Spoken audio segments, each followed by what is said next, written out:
Although Games $sign could be cancelled, along with Haven Studios being shut down. I don't think anyone's excited for this game.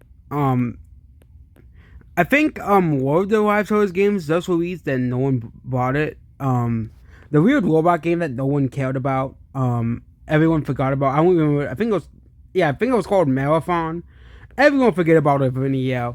That's what happens to all these live service games because they can't really compete with the big ones already, like Apex Legends and Fortnite, and of course PUBG. You can't, and of course now Marvel Rivals.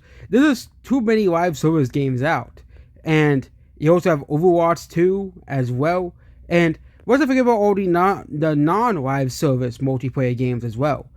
and introducing a new one in an already huge flooded market is going to be very, very difficult and very, very hard to really attract a huge audience for these games as well. Most live service games failed, kind of like with the failed mobile push in the 2000s as well. Well, there were so many mobiles that were released. Not mobile, yeah, I think mobile was released as well. 2000s and wrong genre. MMOs, not mobiles as well. But mobiles was around 2010. So either way, MOBAs around 2010 was a very oversaturated genre. And then, of course, you had 2000s, because of the success of World of Warcraft, you have MMOs. 2020s seems to be live service games. I wonder what the 2030 big fad in gaming will be as well here. Because 2020s, you have live service games as well here.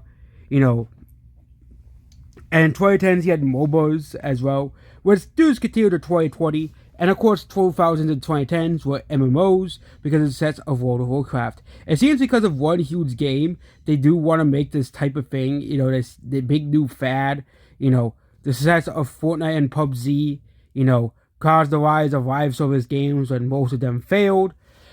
As well, even games that sort of been live service games, like the Avengers game, they made it a live service game for some strange reason. Same thing of World of Warcraft.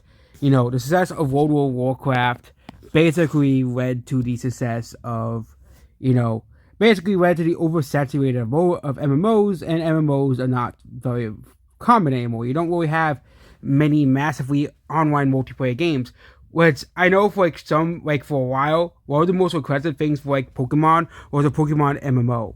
But MMOs are not very popular anymore, so I don't really think people are requesting a Pokemon MMO, as it's kind of a dead genre as well of games. Okay, even World of Warcraft has lost most of its player base. I don't think many people really play World of Warcraft anymore as well. It's not a game that people really hold in high regard.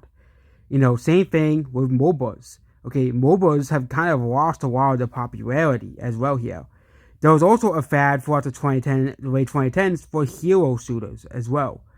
And, as well, hero shooters was a huge fad as well, and a few of them were successful, obviously, like Overwatch and, of course, Marvel Rivals, but most of them failed.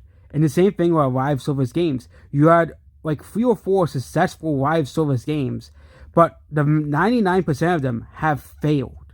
Okay? And no, it's not because of ugly women in gaming. No, it's because there's so many live service games out there that most of them fail. Okay? Not because a woman not having a big enough pair of boobs. Goodbye.